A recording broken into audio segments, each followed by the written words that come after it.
મુન્દ્રામાં સ્થાનિક સ્વરાજ્યની ચૂંટણીનો માહોલ ગરમાયો. વિપક્ષે ઉઠાવ્યા વિકાસના અનેક પ્રશ્નો. મુન્દ્રા બારોઈ નગરપાલિકા અને તાલુકા પંચાયતની આવનારી સ્થાનિક સ્વરાજ્યની ચૂંટણીને લઈને રાજકીય માહોલ ધીમે ધીમે ગરમાતો જોવા મળી રહ્યો છે. મુન્દ્રા બારોઈ નગરપાલિકા, મુન્દ્રા તાલુકા પંચાયત તેમજ જિલ્લા પંચાયતની ચૂંટણીને ધ્યાનમાં રાખીને વિપક્ષી નેતાઓ અને કાર્યકરો હવે સક્રિય બન્યા છે અને લોકો વચ્ચે જઈને તેમના મુદ્દાઓ રજૂ કરી રહ્યા છે. તાલુકા પંચાયતના પૂર્વ વિપક્ષી નેતા રહી ચૂકેલા નવીનભાઈ ફફલે જણાવ્યું હતું કે મુન્દ્રા તાલુકામાં છેલ્લા કેટલાક વર્ષોમાં જેટલો વિકાસ થવો જોઈએ એટલો થયો નથી. તેમના જણાવ્યા મુજબ ઘણા વિસ્તારોમાં હજી પણ મૂળભૂત સુવિધાઓના પ્રશ્નો યથાવત છે અને આવનારી ચૂંટણીમાં લોકો વિકાસના મુદ્દે મતદાન કરશે. બીજી તરફ મુન્દ્રા બારોઈ નગરપાલિકાના પૂર્વ સભ્ય જાવેદ પઠાણે સત્તાધીશો પર નિશાન સાધતા જણાવ્યું હતું કે હાલના શાસકો મતદારોના વિશ્વાસ પર ખરા ઉતર્યા નથી. તેમણે કહ્યું કે લોકોના પ્રશ્નોનું યોગ્ય નિરાકરણ થયું નથી. આ દરમિયાન મુન્દ્રા બારોઈ નગરપાલિકાના મહિલા કાઉન્સિલરના પ્રતિનિધિ તથા વિરોધ પક્ષના સક્રિય કાર્યકર ભરત પાતરિયાએ જણાવ્યું કે જો આવનારી ચૂંટણીમાં મતદારો અમારા પર વિશ્વાસ મૂકશે તો અમે લોકોના પ્રશ્નો ઉકેલી તેમના વિશ્વાસ પર ખરા ઉતરવા માટે પૂર્ણ પ્રયાસ કરીશું. હાલ મુન્દ્રામાં ચૂંટણીને લઈને રાજકીય ચર્ચાઓ તેજ બની રહી છે અને આગામી સમયમાં રાજકીય હલચલ વધુ તેજ બનવાની શક્યતા વ્યક્ત કરવામાં આવી રહી છે. મિત્રો, સ્થાનિક સ્વરાજ્યની ચૂંટણી થોડાક દિવસોમાં યોજાવા જઈ રહી છે. હાલ આપણે આવ્યા છીએ મુન્દ્રા. ઔદ્યોગિક હબ ગણાય છે મુન્દ્રા. આ મારા પાછળનું દ્રશ્ય છે મુન્દ્રા તાલુકા પંચાયતનું. આ થોડું દ્રશ્ય તમને બતાવીશ અહીંનું, જે મુન્દ્રા અને બારોઈ નગરપાલિકાના વોર્ડ વિસ્તારમાં આવે છે અને નગરપાલિકાના ચૂંટાયેલા પ્રતિનિધિઓ અને સત્તાધીશો અને વિપક્ષ દ્વારા શું રજૂઆતો હતી, સત્તાપક્ષ શું કહી રહ્યું છે, વિપક્ષ શું કહી રહ્યું છે, કેટલા કામ થયા છે, કેટલા કામ રહી પણ ગયા છે. આપણે સ્થાનિક જે મુન્દ્રા નગરપાલિકા, મુન્દ્રા બારોઈ નગરપાલિકાના અગાઉના ચૂંટાયેલા કાઉન્સિલર છે, આપણી સાથે જોડાઈ ગયા છે. એમની પાસેથી આપણે થોડું જાણવાનો પ્રયત્ન કરીશું. આપનું સ્વાગત છે અમારી ન્યૂઝ ચેનલમાં. મુન્દ્રા બારોઈ નગરપાલિકા બન્યા પછી મુન્દ્રાનો પ્રથમ નગરપાલિકા બની હતી ને ત્યારબાદ પ્રથમ ઇલેક્શન હતું. એમાં આપને એક ચાન્સ મળ્યું હતો મુન્દ્રાના વિકાસ માટે. આપ શું કહેશો, કેવી દ્રષ્ટિએ જોઈ રહ્યા છો, શું વિકાસ થયું છે, હવે શું બાકી છે? વિકાસ તો એ પ્રમાણે થયેલું છે કે જ્યાં જરૂરત હતી ત્યાં ગ્રાન્ટો વાપરવામાં નથી આવી. અમુક જગ્યા ઉપર જે પછાત વર્ગના વિસ્તારો છે ત્યાં થોડી ગ્રાન્ટો આપવામાં કિન્નાખોરી કરવામાં આવી છે સત્તા પક્ષ દ્વારા. બાકી જે ભાજપ પક્ષ દ્વારા કહેવામાં આવે છે કે 150 કરોડ રૂપિયાના વિકાસ થયા છે, તો વિકાસ તો ફક્ત નામ પૂરતા થયેલા છે. પબ્લિક બધું જાણે છે કે કયા કયા વિસ્તારોમાં વિકાસ થયા કે ક્યાં નથી થયા. તમે શું કહેશો? વિપક્ષ સાથે જોડાયેલા છો, વિપક્ષમાંથી તમને જવાબદારી પણ આપવામાં આવી છે. વિકાસ માટે વિપક્ષની ઉપસ્થિતિ હોવી જરૂરી છે. આપ વિપક્ષમાં હતા, શું રજૂઆતો કરી હતી, શું એને ગણના મળી હતી, એમના શું કામ થયા? લોકોની સુખાકારીમાં આપણે વિપક્ષ હંમેશા સાથ સહકારમાં રહેલો છે. જ્યારે જ્યારે અમુક આયોજન કરવામાં આવ્યા લોકોની સુખાકારી માટે અમે સાથ સહકારમાં રહ્યા, પણ જે કામોની ગુણવત્તા છે એ તદ્દન ઝીરો છે.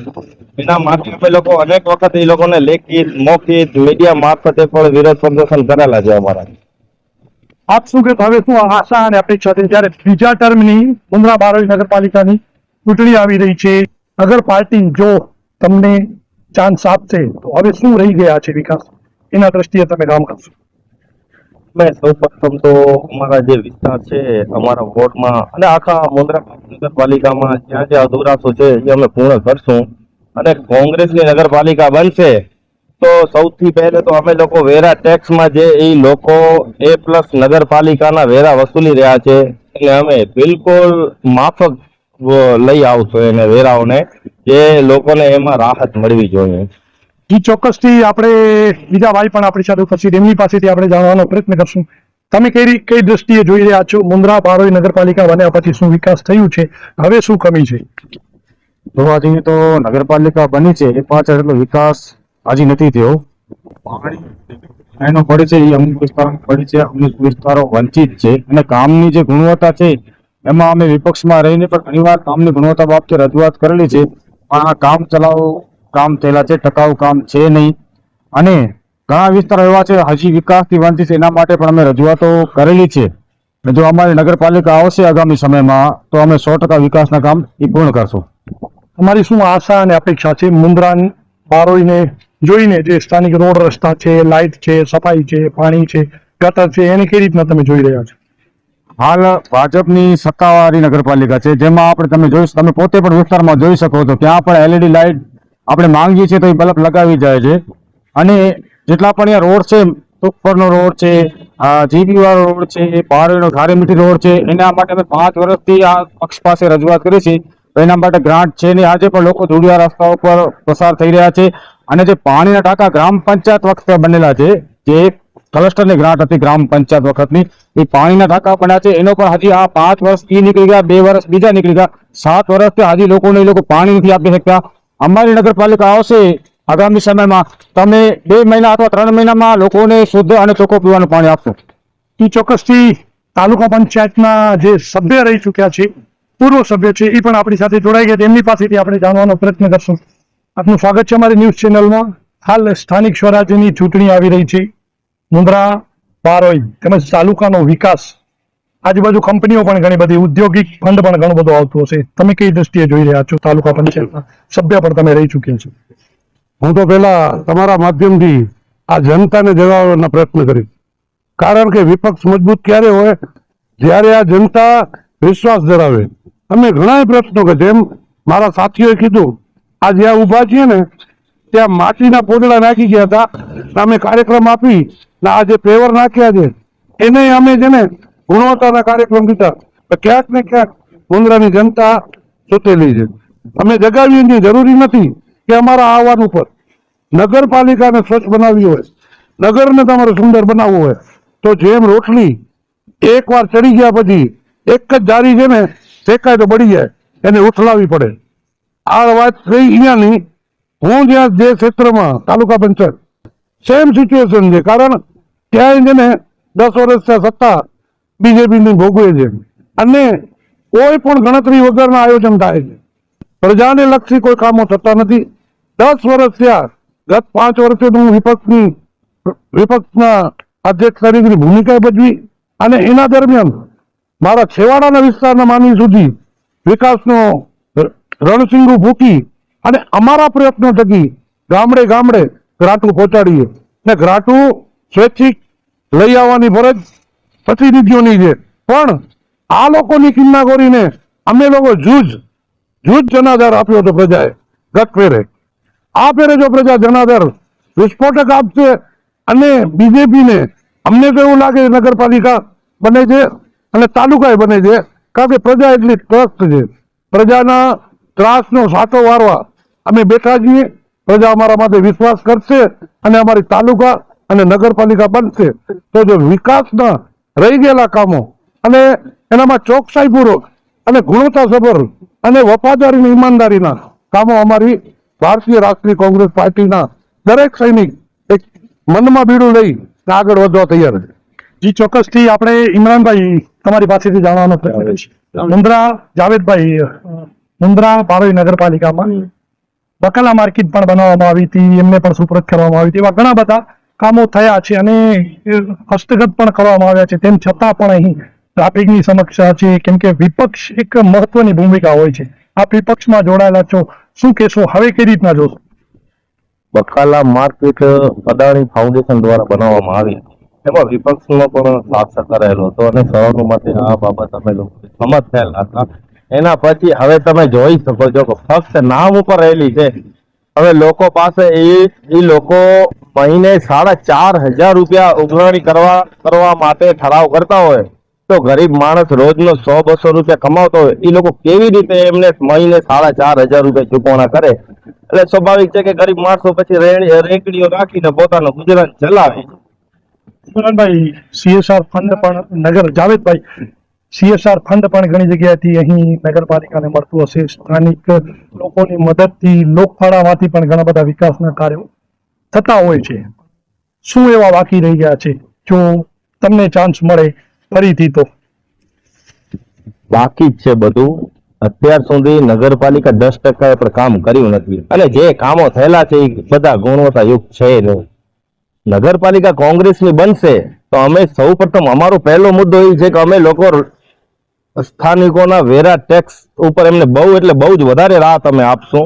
અને જે પછાત વર્ગ છે અને અન્ય બીજા ઘણા એવા વિસ્તારો છે કે જ્યાં એ લોકો ગયા નથી, અમે અહીંયાના પણ અધૂરાશો બધી પૂરી કરીશું. આજે અમારે અહીંયા ગોયલ સમાજ એવા ગામ છે એ લોકોએ ફરીને અહીંયા જોયું પણ નથી. ઘણા એવા વોર્ડ છે જે વોર્ડોમાં ભાજપના કાઉન્સિલરો લાપતા છે, ફક્ત ચૂંટણીઓ જીતી અને એ લોકો પોતાની ગાડી ઉપર પાટિયા લગાવે છે. તો ખરેખર કાઉન્સિલરોની પહેલી ફરજ એ છે કે એ લોકોની વચમાં રહેવું જોઈએ, ના કે એસી વાળી ગાડીઓમાં ફરવું જોઈએ. જી ચોક્કસથી આપણે ટીવી કે વોટ્સઅપ કે ન્યૂઝના માધ્યમથી સામે બેસીને કોઈ પણ નેતા ઉપર આક્ષેપ કરતા હોઈએ છીએ, વિપક્ષ ઉપર કે સત્તા પક્ષ ઉપર આક્ષેપ કરતા હોઈએ આ નેતા કામ નથી કરતા. એના કરતાં આપણે જાગૃત થઈ એક જ દિવસ જે આપણને મળે છે એ દિવસે યોગ્ય વ્યક્તિને સ્થાન ઉપર બેસાડી જેથી કરીને મુંદ્રા અને મુંદ્રા તાલુકાનો વિકાસ થાય. નવીનભાઈ, આપની પાસેથી જાણવાનો પ્રયત્ન કરશું, તાલુકા સમક્ષ ઘણી બધી એવી ગ્રાન્ટો આવતી હશે જે તાલુકાની દ્રષ્ટિએ વિકાસના કાર્ય થતા હોય અને તાલુકાની આસપાસ ઔદ્યોગિક હબ પણ આવેલા છે. CSR ફંડમાં તમે પણ ઘણી બધી એવી ભૂમિકા, તમારા પણ એવા સારા કાર્યો રહ્યા હશે. હવે શું એવા રહી ગયા છે જેને સત્તા પક્ષને કાન પકડીને તમે એવા કરાવી શકીએ? પહેલું તો તમારા ચેનલને ખરેખર ધન્યવાદ કે તમે પ્રજાના પ્રશ્નો માટે વારે ઘડીએ તમે ચિંતિત છો. તમારા જ માધ્યમથી CSRના ફંડ વિશે વાત કરી, પણ એક જે પ્રજા માટેની યોજનાના પૈસા જેમ આપણે તમારી જ ચેનલ ઉપર તમે એને વારે પાછી એને જેને રિપીટ કરજો કે ભૂલિયા 7 કરોડના પડી જે બનતા હતા એને આજે 1.5 વર્ષ થઈ ગયો, યથા તથા એમ જ પડ્યા છે. કોઈ પણ જાતનો થયો નથી. કોન્ટ્રાક્ટર બધા બીજેપીના કનેક્ટેડ હોય, ઓછા ભાવ ભરી ભલાઈ ખાઈ નીકળી જાય એટલે કોન્ટ્રાક્ટર કે અમને પોસાતું નથી, અટક્યા પડ્યા છે. એ વિઝ્યુઅલ તમારા કને બધા પડ્યા છે. આવા જે ભ્રષ્ટાચારો છે, જો અમારા કને સત્તા આવે, કારણ કે સત્તા છે તો શક્તિ છે. શક્તિ વિપક્ષને છે ને માત્ર પ્રજાના પ્રશ્નો ઉપાડવાની શક્તિ છે, તો વિકાસને વણસબની દોર આપવાની શક્તિ સત્તામાં છે. જો અમને પ્રજા સત્તા આપશે. CSR ની વાત કરીએ તો અત્યારે મુંદ્રાની અંદર 125 કંપનીઓ છે. નાના ગામડાના જે રસ્તા તૂટેલા, આપ કેમ્બુ સ્વીકારો છો કે આવતા છે ને જતા તૂટેલા રોડ ઉપર જ્યાં ગાડીના જમ્પર તૂટી જાય, માણસના પગની હાલત શું હોય તમે જોયું છે. કોઈ જાતનું CSR અહીંયા CSR આવે છે સીધે સીધો કમલમમાં જાય છે. પ્રજામાં CSR નો કાંઈક 0.5% વપરાય છે. બાકી પાર્ટીને સત્તર કરવા આજે 100-150 વર્ષની જૂની ભારતીય રાષ્ટ્રીય કોંગ્રેસ જેનું કાર્યાલય તમે એક જ અમદાવાદ જઈ શકો. અત્યારે તો આ છે ને હમણાં બનેલી પાર્ટી કચ્છ જિલ્લાનું કમલમ જુઓ, 5 સ્ટાર હોટલ જેવું છે. તો એ ક્યાંથી રૂપિયા આવે છે? અહીંયાનો કોન્ટ્રાક્ટર જે હોય તાલુકા પંચાયતનો ભ્રષ્ટાચાર કરી ટકાવારી દે છે, કંપનીઓ એનો CSR આપે છે, એટલે એ કમલમ જેવા 5 સ્ટાર હોટલ જ બનાવે છે, કાર્યાલય નથી. તો આ બધા છે ને પ્રજાના હિતનું છે. જો અમે દ્રવી જઈએ છીએ અને પ્રજા અમને શક્તિ આપે એ પ્રજા પ્રાર્થના, અને અમે ધારીએ છીએ ત્યાં સુધી અગાઉના જે વિકાસ કામો થયા છે, જ્યારે મુંદ્રા પેરિસ ગણાતો, આજે આટલી ઇન્કમ હોવા છતાંય મુંદ્રા તાલુકાની અલગ જર્જરિત છે. એને જો ઉગારવો હોય, પ્રજા અમારામાં વિશ્વાસ ધરાવે, અમને વિશ્વાસ આપે. ચોક્કસથી વિશ્વની સૌથી મોટી કંપની મુંદ્રામાં આવેલી છે. જો કંપનીને સારી દ્રષ્ટિએ યોગ્ય જગ્યાએ કામ કરવામાં આવે તો સારા પ્રતિનિધિ અગર કામ કરશે તો મુંદ્રા અને બારોઈનો 100% વિકાસ થશે. જો સત્તા કોંગ્રેસના હાથમાં આવશે તો કેવી રીતના કંપનીઓને સાથે લોકફાળામાં જોડીને મુંદ્રાનો વિકાસ કરશો તમે?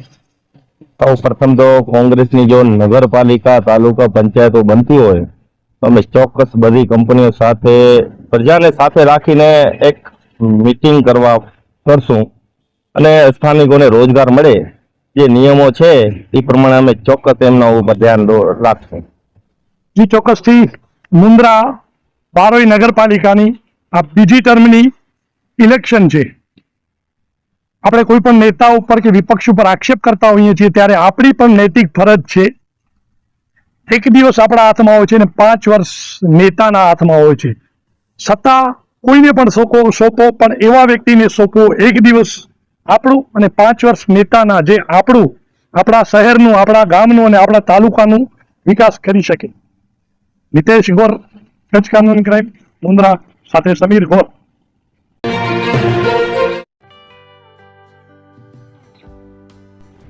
વિશ્વ પ્રસિદ્ધ મહાનુભાવોની, ભારતના 8 વડાપ્રધાનોની સચોટ ભવિષ્યવાણી કરનાર ભારતીય અંકશાસ્ત્રી જ્યોતિષ શંકર ગોર, ભારતના વડાપ્રધાન શ્રીમતી ઇન્દિરા ગાંધીની વિજયની તથા અકાળે મૃત્યુની સચોટ ભવિષ્યવાણી કરનાર જ્યોતિષી, ભારતના વડાપ્રધાન રાજીવ ગાંધીની વિજયની તથા રાજીવ ગાંધીના અકાળે મૃત્યુની સચોટ ભવિષ્યવાણી કરનાર ભારતીય અંકશાસ્ત્રી, ભારતના વડાપ્રધાન નરેન્દ્ર મોદી 2014માં વડાપ્રધાન બનશે અને લાંબો સમય શાસન કરી 2024માં જીતની હેટ્રિક કરશે તેવી 12 વર્ષ અગાઉ સચોટ ભવિષ્યવાણી કરનાર વિશ્વના પ્રથમ ભારતીય અંક જ્યોતિષી, મંત્રજાપ ગુરુના નંગ વગર મુંબઈ, રાજકોટ, જામનગર, ગાંધીધામ અને ભુજમાં 20,000થી વધારે લોકોને સાચી સલાહ અને સચોટ ઉપાય કરનાર જ્યોતિષીની સાચી સલાહ ઘર બેઠા મેળવો. જ્યોતિષી શંકર ગોર. સંપર્ક કરો 9909602928. એડ્રેસ નોંધી લેશો. ટીના હાઉસ, ડોક્ટર ભાણજી સ્ટ્રીટ, છઠ્ઠી બારી, ring road, Bhuj, Kutch.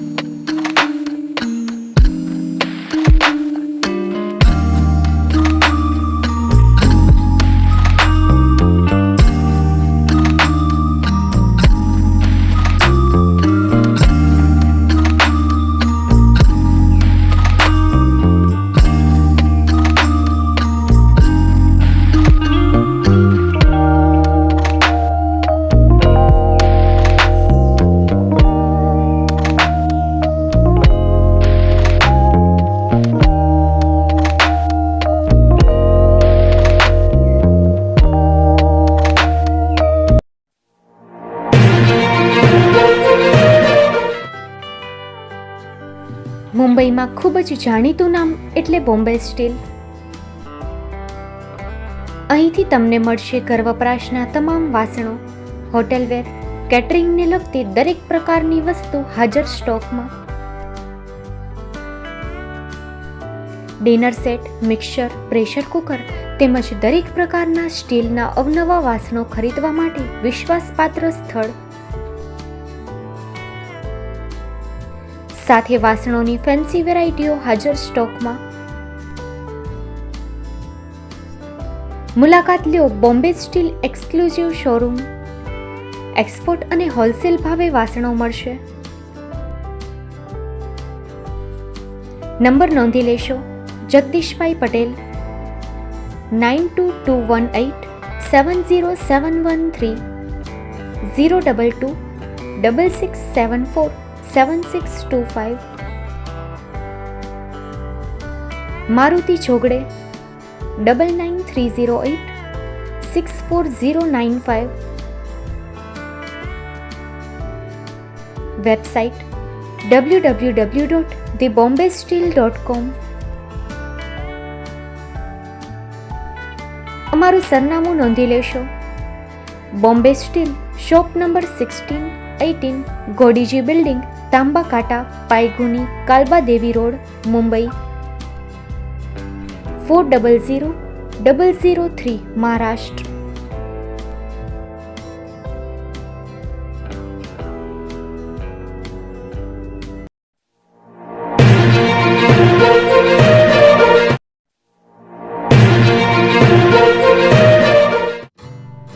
Shri Pratham sarees and lehenga department, designer studio. આપના શુભ લગ્ન પ્રસંગોને યાદગાર બનાવતું એકમાત્ર Shri Pratham sarees and lehenga department, exclusive showroom. અહીંથી તમને મળશે fancy bridal chaniya choli, cider chaniya choli, readymade gown, fancy dress materials and readymade dress તેમજ અનેક અલગ અલગ વેરાયટીઓનો ખજાનો. મુંબઈ દાદરમાં વિશ્વાસપાત્ર સ્થળ. અમારું સરનામું નોંધી લેશો. Shop number 5-6 and room number 11-12-123, Hariram mansion, bank of મહારાષ્ટ્રની સામે, દાદા સાહેબ ફાલ્કે રોડ, દાદર ઈસ્ટ, મુંબઈ, મહારાષ્ટ્ર. સંપર્ક કરો વિપુલભાઈ જે વ્યાસ. Mobile number 9769781930, 9082438586. તો તમે રાહ કોની જુઓ છો? આવો, તમારા પરિવાર અને મિત્રને પણ સાથે લઈ આવજો.